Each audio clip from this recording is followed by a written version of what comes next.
Hey, one more thing before you go. What if, once upon a time, not in a distant kingdom, but right here in the heart of imagination, stories were spun from stardust and soul? Today, we step into that realm with a storyteller who doesn't just write fantasy or fairy tales. She conjures worlds where truth hides in magic and transformation begins with a whisper. I'm your host, Michael Hurst, and this is One More Thing Before You Go. And in this episode, we journey with Ekta, a weaver of fairy tales and fantasy, to uncover the spark behind the spell, the magic behind the curtain, and the emotional alchemy that turns ink into legacy. So settle in, open your mind, and let's begin the story.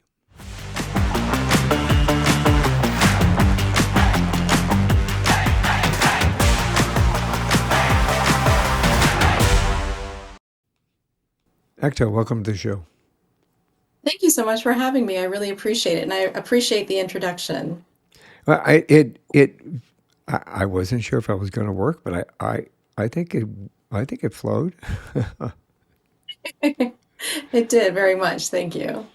Well, I like the theme, like from spark to spell, so to speak. I know the book that you have coming out here shortly has a lot of interesting things like that. But I always like to start at the beginning. Where'd you grow up? I grew up in Myrtle Beach, South Carolina, the older of two sisters, and my parents migrated to the States from India in the 1970s. So I grew up with this really interesting mix of the Indian culture as well as the American one. Do you have any brothers, sisters? One younger sister, yeah.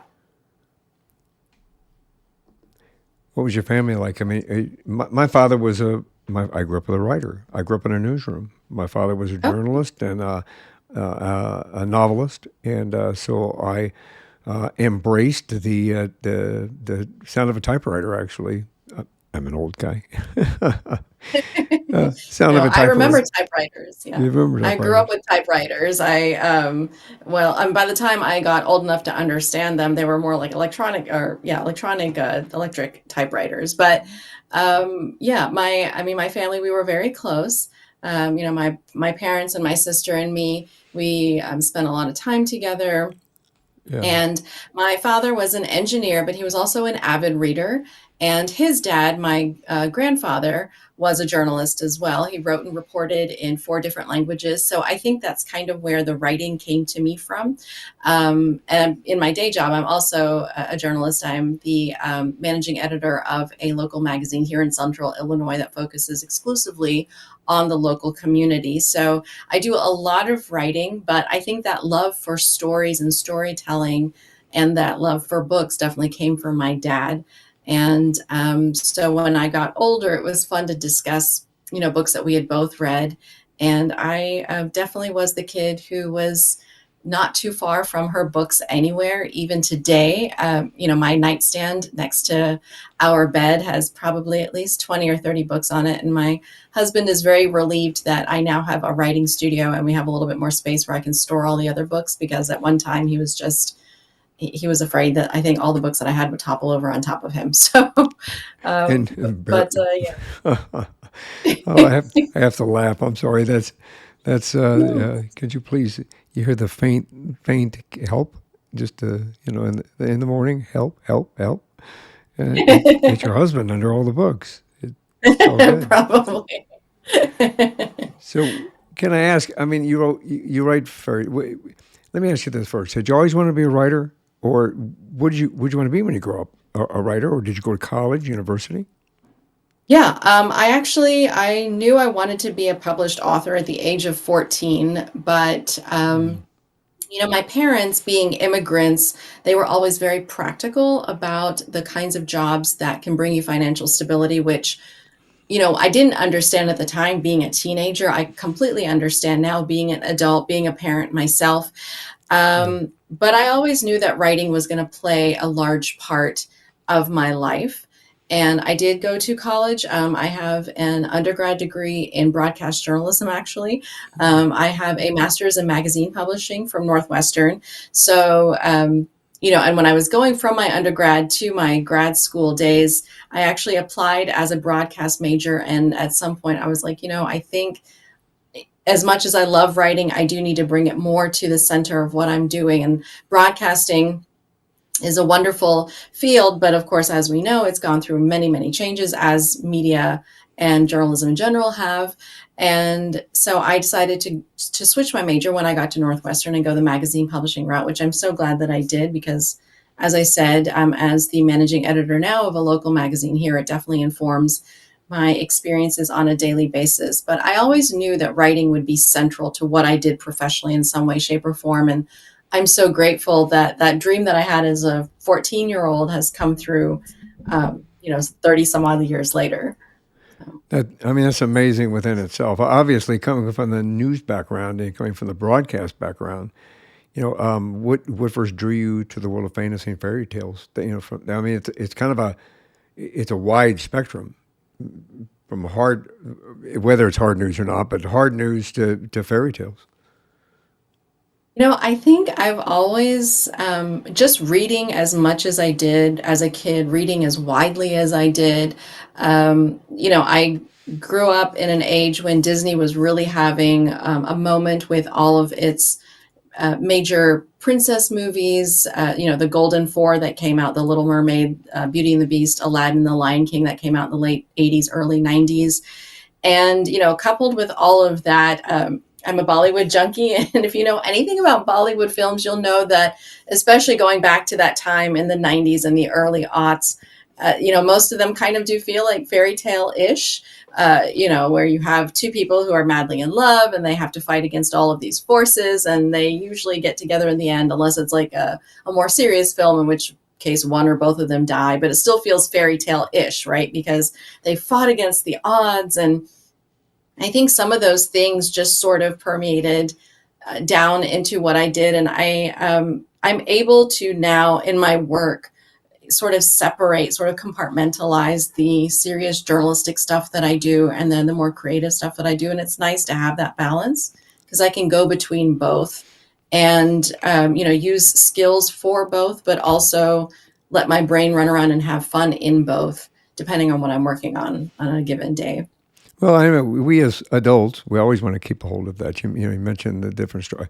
By the way, we just learned a Bollywood dance last weekend, first time. Oh, fun, Went to an event and fun. they taught everybody how to Bollywood dance. It was pretty cool, Yeah, actually. yeah. It was myself and our youngest daughter, myself, my wife, and our youngest daughter. So Oh, lovely. it's a family affair. Yeah. Why do you think we as adults, why do well, even as kids, why do fairy tales remain relevant, and especially for adult readers? Because my kids grew up with Disney, and my son-in-law works for Disney. My daughter Wow, very cool. had worked for Disney. So I think that, and they still everything Disney. They're always back there. They're cosplaying. They're as adults. So I mean, why do you think that remains relevant for us as an adult and for children? That's a kind of a double question. Yeah, no, absolutely. I think for kids, because kids, when you're at a certain age, when you're a child, for you, your imagination has no bounds and you're willing to accept everything and anything. So, of course, magic is real. Of course, wizards are real. Of course, dragons and all of these other things are absolutely a part of our everyday existence without a Hmm. doubt. And I think the unfettered joy that you get from that, even when you get slightly older and you know that maybe those things aren't as real, but still that joy and that creativity, even if you're not necessarily in a creative field, just having access to that Yeah. just brings you a certain level of pleasure that you can't really find in anything else. And I really think that's why adults still hang on to that, because there are days, especially when there are things that are hard, especially some of the things that are going on in the world today. There are days where we want to go back to that, where we want to run back to that time where we just enjoyed that, Yeah. unbounded joy and creativity and freedom in our imaginations. And I think that's one reason why it's still relevant, because we do all need that, especially if you've been through a difficult time. Hmm. Um, if you watch the news in whatever shape or form you experience it in, if you see things that are going on, human beings, we are very resilient, but that doesn't mean that when we go through something hard that it doesn't mark us or it doesn't change us. And I think we all need time to step back and shield ourselves from the Mm-hmm. world just for a little bit so that we can kind of recalibrate and rebalance in our minds. Um, and fairy tales allow us to do that. And they are universal stories. If you go back to the Brothers Grimm and, the others who were writing at that time, those stories were actually kind of dark. And so it's really interesting to think of these magical things having these dark sides, which we can kind of relate to, and also at the same time still have that magic to enjoy. And I think that's why fairy tales are still so relevant today and why people still gravitate towards them in so many different ways and shapes and forms. I agree with you. I think it's a nice way to escape life for a little bit and live in a different realm, live in a different world. Kind of get away from the chaos. Yeah. Although Yeah. I still believe in dragons. That's our secret. I still believe in dragons. Do you remember the first time or the first character or magical world that you ever created? I mean, I've had some conversations on here from some individuals that are fantasy writers, and the process that they came about was like amazing. Do you remember the first character or magical world you created? Yeah, actually, it was for my first book, The Truth About Elves. I've been writing since I was a kid, but the first time that I sat down and actually intentionally decided to create a world was for this book, which came out of watching The Polar Express with my kids, more than 10 years ago now. And we had watched it so many times at that point. So, we were watching it one night and my mind just kind of sort of started to drift as it does when you watch something over and over and over again. And I started thinking about the elves in the movie, and certain questions started coming up in my mind, as it does for all writers. And when I decided that I wanted to write this story, I knew I had to create a world and sort of a magic system, although there's not as much magic in the first one, but certain things that you are required to suspend your disbelief on, which do require some magic. And I knew I had to sit down and create this world. And so I did research. And I think that's kind of where my journalism training comes in handy, because for me, it was about finding answers to questions and then saying, okay, well, if we know that this is what happens, how far can we stretch that in the plausibility? And then what things can I sort of extrapolate that in the cold light of day actually wouldn't be true, but fit within the story world in such a way that for the duration of the book, readers are willing to buy in. And so it was, about 10 years ago now where I sat down and did that intentionally with the thought of creating a story, writing a book, and then moving forward with that. I've been doing it ever since. I think it's brilliant. I mean, it allows you to maybe take some cultural myths and make them reality. I think from a writer's perspective, and even a reader's perspective, it's kind of one of those opportunities that we have to experience a different world or experience different options within that world. Or, some of us don't get to travel as much as we want to be able to travel. You get to write something that we can get lost in. That's always my goal, is that I want to create a story that readers can get lost in, and really that provides them with some space to find characters and situations that they can relate to. I tell people when they ask me, well, what do you write? I say I write stories about grief and magic and hope. And I think because those Yeah. three ideas really form the intersection of so many things that we experience, and I do it in that order because I am by nature an optimistic person. That doesn't mean that I ignore the realities of life, but I do believe that even when terrible things happen, there is something good that you can find if you look for it. And so I always end with that idea of hope, because that's what I want readers to find out of my stories. When they've been through the grief, when they see the magic, that's where I want them to land. And from reviews that I've gotten, I feel like that's what readers are feeling and seeing. And so it's always gratifying to hear that the intention that I put out is what people are actually receiving.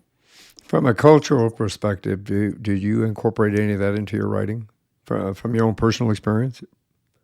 I mean, not specifically from the Indian culture as of right now, I have had friends who, Indian friends who are like, you should write more about the culture. And I say that totally makes sense. I completely understand why. Hmm. I, however, don't want to write a story that is based in culture just for the sake of doing so. Readers these days are incredibly smart and Hmm. they read a lot, and they're all over TikTok and Instagram and YouTube and everything, and with so much information coming in, they have become very intelligent and can, clue into when you're trying to do something just for the sake of ticking a certain box. Hmm. And so I absolutely would love to write a story that's more centered on my culture. I've actually toyed with a few ideas for my new book, which I haven't decided yet which one I'm going to pursue.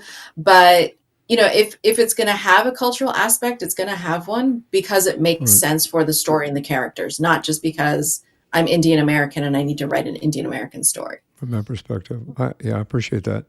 What does your writing? What does your writing process look like? Do you outline heavily, or did the story unfold organically? I asked this for two reasons. Remember, I told you I grew up in a newsroom. I grew up with my father writing a novel. He put me in front of a typewriter when I was like 6 years old, kind of a thing, and I used to write science fiction. So I understand it from a little bit from that perspective. But can we share what your process looks like? I don't outline too heavily, only because I feel like if I do that, I'll lose some of that magic, that creativity, and that imagination that comes along the way. I kind of compare it to if you're going on a trip and you know that you want to drive from point A to point B, and you know that point B is your final destination, so you put that in your GPS. You start driving, but maybe along the way there might be traffic, or you might see a sign for a really cool exhibit or something at an exit that you hadn't noticed before. And you're like, hey, that's kind of interesting. Or, oh, I got to get around this traffic. So you take a detour. And you take that detour knowing that your ultimate destination, sorry, is that point B, but you don't mind kind of going out of your way for a little while and then sort of gently coming back to that original trip. And so that's sort of the way I approach my writing, is that I have to know where the story is going to end. I have to know a couple of the big pieces along the way, because even though it is a creative pursuit, there is some science to designing a story so that it will take readers from the beginning to the end in a way that makes sense. And so I do want that to happen, but I do leave enough space so that my characters still surprise me, their conversations, sometimes the decisions they make. And I know probably you've heard other writers say this, and it sounds like, well, but you're literally creating these. How can these, people in these places surprise you if you're the one creating them? But it's kind of this really weird thing that happens when you're in a creative pursuit. It just really, in the moment, it starts to come out and you're like, oh my gosh, where on earth? No idea. So I do leave room for those discoveries and that organic imagination, creativity to come through. But I do have to sort of have an idea of where the story is going to go. Otherwise, and I've tried to do this, I've Mm. tried to do what's called pantsing, which means that you don't know anything, you just sit down and start writing. And I never finish those stories. They're kind of fun ideas to play with, but I just never get to the end of them because I don't know where I'm going with it. So, Been there, done that one. Yes, absolutely understand that. It's like they just write, and then you kind of go, yeah, but I need to know where I'm going, and then I can build in how to get there, and then I can build this in and that in and this kind of a thing. They said, no, no, no, no, just write. It doesn't work. It doesn't work for me. When you're building a fantasy world, where do you begin? Do you begin landscape, the lore, rules of magic? What inspires you to kind of start developing the story? Like your latest one that you just did, the Witch's Apprentice, I believe. Apprentice and other stories. Yeah. Yeah. Yeah. It's kind of a sort of a combination of building from what the characters require and then also looking to what it is I'm trying to accomplish in the story overall. I'm a very big believer of building stories from character out. Um, Mm. you can have really fun plots and that sort of thing. We've all seen those thriller movies, something like Mission Impossible or something, where it's like, yeah, that was kind of fun, but I didn't really care about what was happening to the people. It was just kind of fun to see all these really high action set pieces or whatnot. Um, and that's because, the characters themselves are not built with a lot of depth. So you go in there and you just kind of like enjoy the ride and then you go home.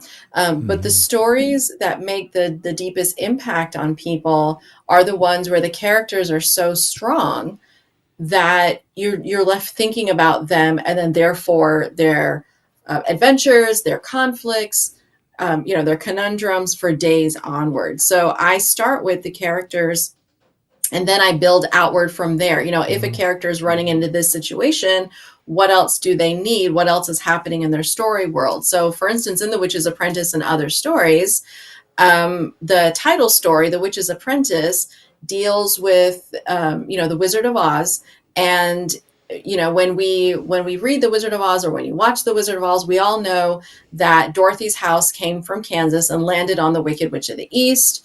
And she comes out of the house, and the Wicked Witch of the West is really mad. And then Dorothy goes on all these adventures.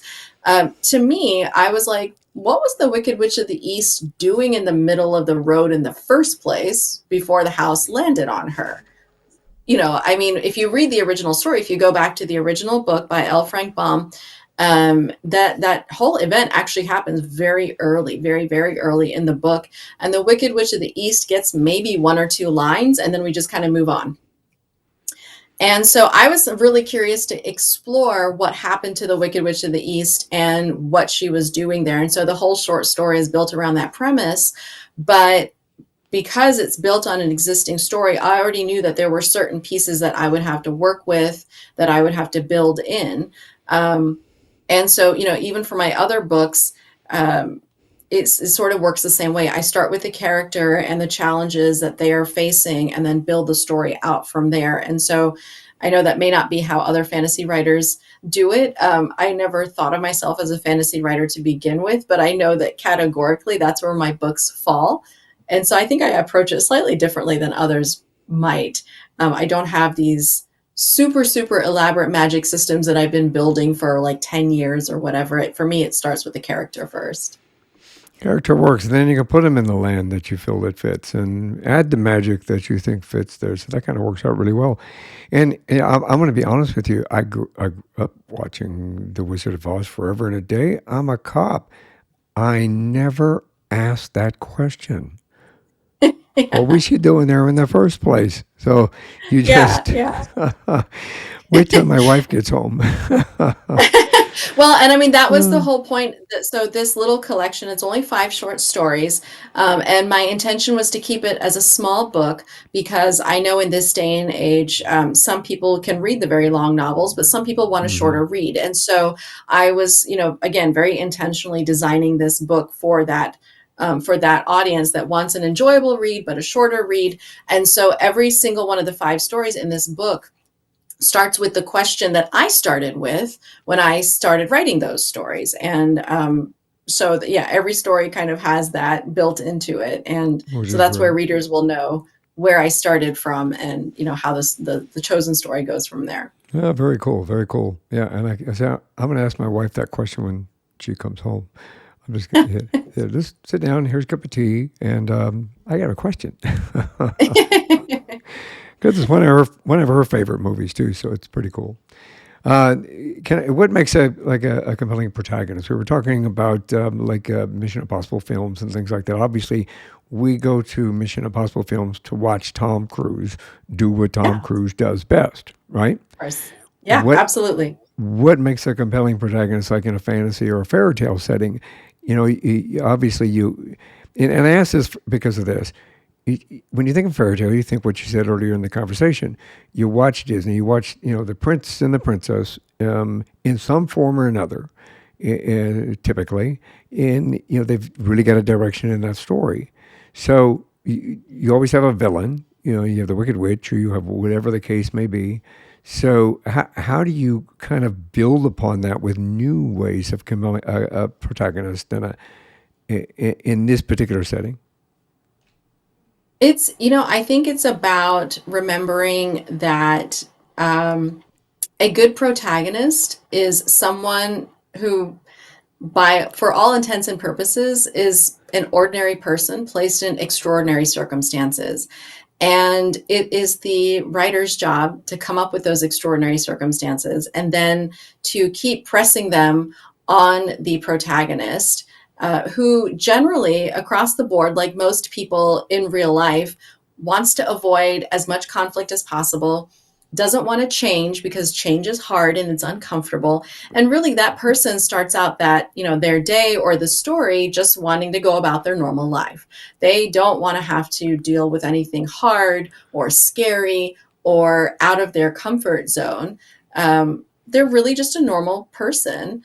And, the writer comes in with these extraordinary circumstances that then forces them into decision after decision after decision of, the point of no return, where they can either go this way or that way. And if they go the way of the change, then it's going to be hard and it's going to be uncomfortable.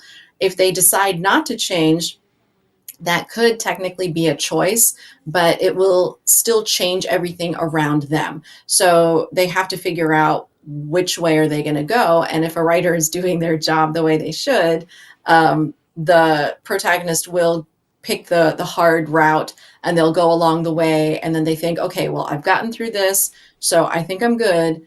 But then the writer comes in with a new challenge and with new circumstances, and they up the stakes. In the writing world, we talk a lot about stakes and how every single time at every single level, they need to be upped a little bit more, until you bring your protagonist to that breaking point where it's like we have to throw everything down or else we lose everything. And that doesn't necessarily have to be the whole world. It can be something very, very small, but for that person in that moment, it has to be everything to them. And I mean, that's really where writing a compelling protagonist comes from, is just pushing that character to their limit and beyond, and then watching what happens next.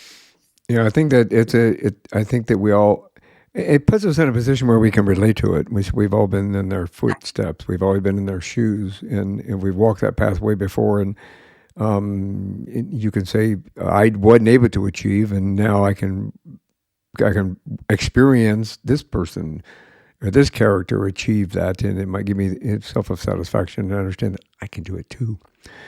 Do you think Absolutely. it's important to weave moral lessons or emotional truths into your stories? I don't know that I know that there was a time, especially with more classic tales, and if you go back to like the early 1900s, the early 20th century, that there was a movement where that was very intentional, that Yeah. we're going to sit down, we're going to write a story that teaches something. And that's definitely not the way that writing goes now, definitely not in the Western world. I know that, in other parts of the world, there are different ways of writing and approaching stories. um, we've definitely fallen away from that intention. I do believe, though, that even if the author hasn't set out to put down a moral or a certain idea, that if it's done well, people will learn something. Yeah. So it's not so much about that intentional, well, I'm going to teach you that, stealing is bad. But if the writer has done their job, a person will read the book and come away and be like, oh, stealing really is bad because, all of these things happen. So they'll learn it on their own anyway. We would hope. We hope. We would hope. Do Yeah. you see fairy tales as a way to heal or challenge or reimagine the world? I mean, we mentioned it a couple of minutes ago in regard to being able to walk somebody. I walked that path before, so it allows me to understand that maybe I don't have to walk that path, or I can change or follow the way that character did, and maybe help myself. Yeah, no, absolutely. I think it definitely does all three. I mean, it challenges us because, um, it challenge, I think, any stories, but, fairy tales also, they challenge us to know whether we actually believe what we say we believe. And they absolutely do help us heal, for that very reason of what we were talking about earlier, where we want to go back to the simplicity of our childhoods and what we felt like was the simplicity of those stories, and sort of live in that nostalgia for a little bit, for a little while. So I think, writing any genre really can bring you stories that do all of those things all at the same time. Do you think? I mean, I agree with you in regard to that. I think that we all reading. Unfortunately, I think. Fortunately and unfortunately. Fortunately, I think that reading reading has become. I won't say. Um, what's a better way of saying this? Because we have a phone in our hands. I'm looking down at my phone, and you see kids with phone in their hand constantly. You see them with an iPad in their hand. And they're connected more from that. You mentioned it at the beginning of our conversation in regard to, on TikTok and Instagram and everything else that's out there where they get information and they get and information is fed to them. Do you think that that has an impact on storytelling today or the way stories are told today? To make sure that we continue to stay engaged as a reader in regard to the stories like what you're bringing to us? That's a long question, isn't it?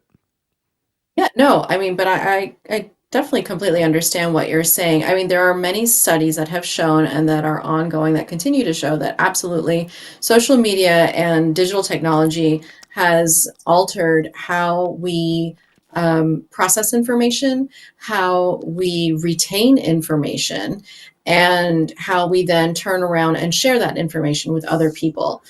We've had these things, these items around now long enough that we have scientific data on this.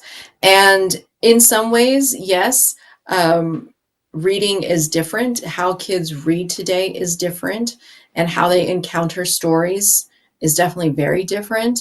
Um, has it had an effect on storytelling? Yes and no. Yes, in the sense that people want stories a lot faster and in a much shorter period of time. TikToks are like seconds, right? I mean, 20, 30, 40, 50 seconds. If you're going into the 2 minute mark or the 3 minute mark or the 5 minute mark, all of a sudden it's too long, which you're thinking 5 minutes is nothing. But, for that format, it's a very, very long time. And so people want stories to come in that format and they want answers to things. But I don't think that the core tenets of storytelling have changed. People still want something to compel them to stop and listen. Um, if I follow a lot of reviewers, and there's one reviewer in particular on YouTube who I follow, and she, started out just reviewing books just in general, but in the last year and a half has sort of fallen into this role of reporting on scams in publishing. And every time I hear about a new scam, I come away with the fact that this person who was running this scam was trying to tell a story, and they were trying to compel people with that story to give them either money or airtime, whatever that looks like. And they were trying to connect with an audience of thousands, because now it's possible to do that. And so that part of storytelling, I don't think has changed or ever will change. And I will say that even with technology, I still see people reading books. I see them when I travel, and maybe they're reading books on their phones. I mean, my older daughter is 19, and she reads books on her phone. Maybe they're doing it on a tablet. Maybe they're doing it. I have a Kindle. I love my Kindle, so I read on that a lot too. But I also read hard copy books. I also listen to audiobooks. So the way that we encounter books, I think, has changed. But storytelling, I don't think will ever go away. Just the way that we interact with it will change, has changed, and will continue to change in the future.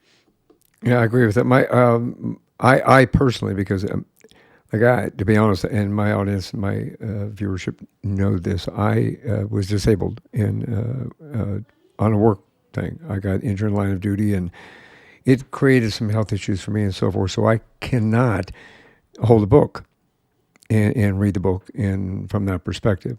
So I listen to I listen to audiobooks. I take that opportunity to have the story told to me, instead of reading it, which still gives me the same experience because I just have to close my eyes and listen, and it still puts me in the realm of whatever is being presented in the book. It's still storytelling, but it's from a storytelling voice in lieu of me reading it and comprehending it from that perspective, not by choice. It was a necessity. My oldest daughter, I think they've got 300 audiobooks. And she's the one that when Harry Potter first came out, every book, and she would read it from the front to the back and do it at Yes. such speed. We were kind of like, "You're done already?" Yeah. Yeah. This kind of a thing. But she still loves books. She loves books. She just loves it from an audio perspective now. And she listens to them more. And she said a lot of it's lifestyle. A lot of it's I listen to it on the way of going somewhere, or if I'm doing housework, or if I'm doing this, or if I'm doing that. Work, going to work, coming home from work, whatever the case may be, I'll listen to that and it relaxes me and allows me to kind of get engaged. I think, I mean, you've been in the niche publishing since what, 2005, I think is what Right. you had Yeah. said. That obviously you have seen that landscape change and you've seen it evolve into what it is today. Have you ever had a story take an unexpected turn that surprised even you? Like you were writing it, and all of a sudden you went, huh, Had situations where in the scene things are unexpected, but I don't think yet, and I'm not going to rule it out because anything is possible when you're writing. yeah, I don't think I've ever experienced a story that's completely changed the entire trajectory. Now, again, I'm not ruling that out. It's always possible because writing is just it's a wonderful but a little bit of a strange kind of creative pursuit, so that absolutely can happen. But within scenes, absolutely, there are times where I'll be writing along and I'm like, wait a second, what is happening right now? How is this conversation going in this direction? And yeah, so I have experienced that on a micro level, just not on the macro level yet. But I'm not ruling it out. That's for sure. can you tell me about maybe a scene or a character that was difficult for you to write, and how'd you overcome it? I think scenes that are hard to write. I'm a you know I'm also an editor, and so I value greatly going back and revising things. I do not believe that no author on the planet will ever turn out a perfect first draft. Right. It just does not happen. The best writing comes from rewriting. And so when it's a really hard scene, um, sometimes I've had to just go in and just like get it out, as messy as it might be. When it comes to the actual craft, when I'm talking about messy, I mean like the actual craft of it, where the sentences just don't make sense, or some of them are a little bit sloppy, or they're not that poetic. You just get it all out on the page and then leave it alone and come back. I think sometimes writing hard things is hard because we're having to re-experience an emotion or a situation or circumstance that was hard the first time. And for example, I was trying to write an opening scene for something new back in June when I was at the novel book camp and writing retreat in Racine, Wisconsin. And I was writing this scene based on the recommendation of a writing mentor, and I wrote it, and it was bringing up some hard feelings. I lost my own dad last year, which was really hard for me. It continues to be challenging. um, and so I was writing a scene that was kind of connected to some of the feelings attached to what it means to lose somebody who you love so dearly. And so I wrote it, and I closed the file, and I sat down and I cried for 20 minutes. And so, and then I knew that at that point, at least that story, that the idea I had for that story, I didn't have the emotional distance yet to write that. And that's okay too. Sometimes you just need to get it out on the page first and then say, you know what? Okay, I did it once. Maybe I can't do it again for a while or ever, but at least I did it once. So if anybody out there is writing or is thinking about writing a really tough scene, my recommendation would be just give it a try, get it all out on the page, let it be as messy as it needs to be, and put it down for a week or a month or 6 months, and then come back to it and see how you feel about it. And might still be really hard, and it may not be. So it just depends on your approach when you come back to it again. I agree with that, and that's where what we talked about earlier when we first started in regard to the people that say, "Hey, just write, just keep writing." That does fit within that arena. I do believe that you just put it down on paper, get it written, get it done.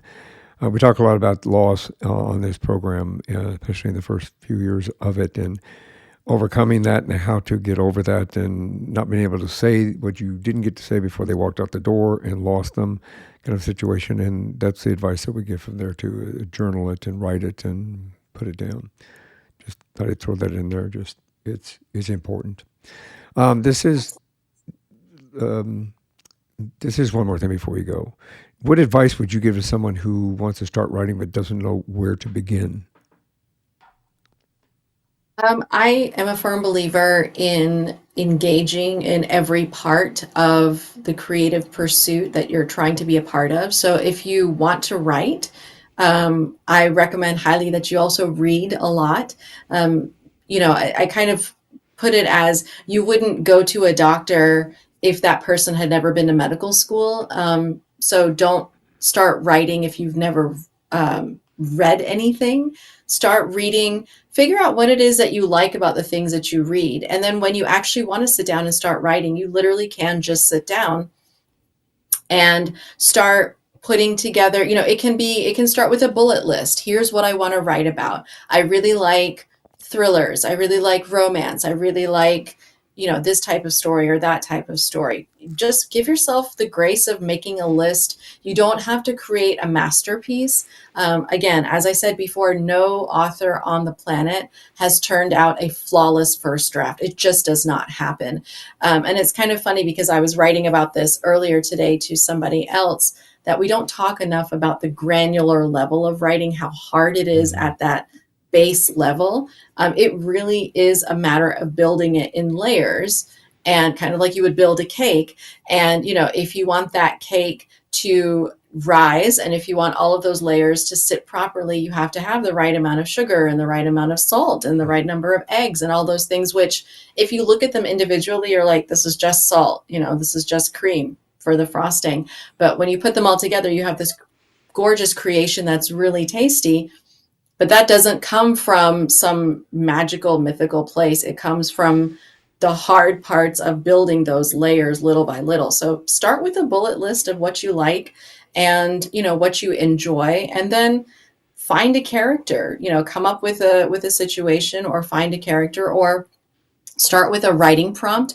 There are thousands of places online where you can get writing prompts that are very genre Mm-hmm. specific. If you just go online and do a quick search of romance, romance writing prompts, fantasy writing prompts, thriller writing prompts, there are thousands of them out there.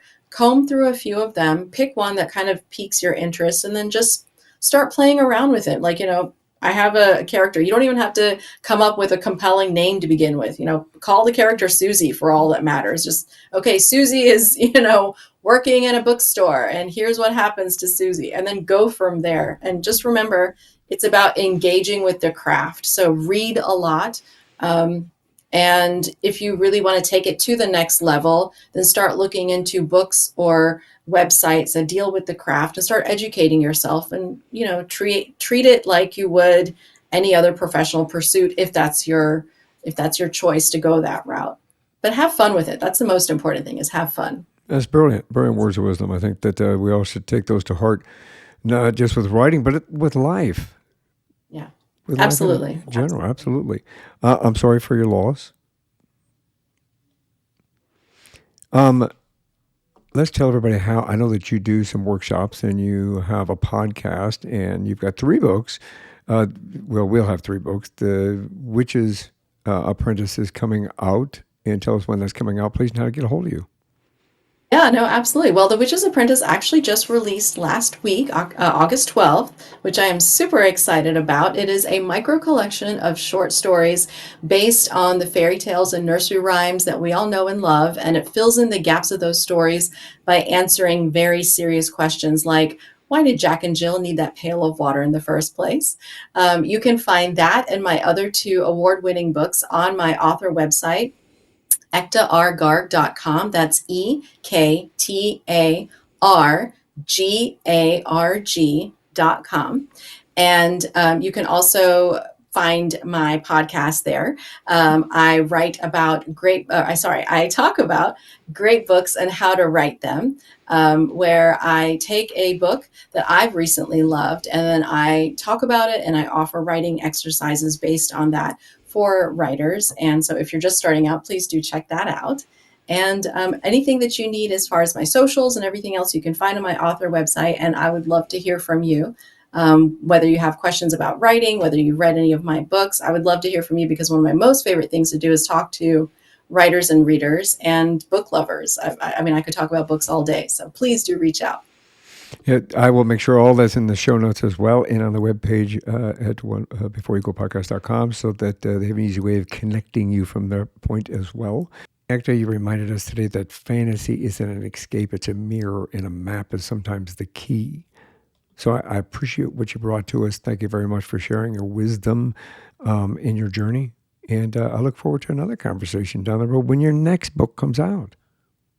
Sounds great. Thank you so much. I really appreciate the opportunity. This has been fun.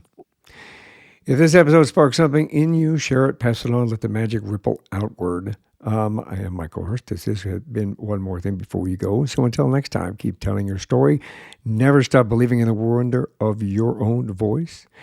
And I appreciate each and every one of you. So one more thing before you go, have a great day, have a great week, and thank you for being part of this community. Thanks for listening to this episode of One More Thing Before You Go. Check out our website at beforeyougopodcast.com. You can find us as well as subscribe to the program and rate us on your favorite podcast listening platform.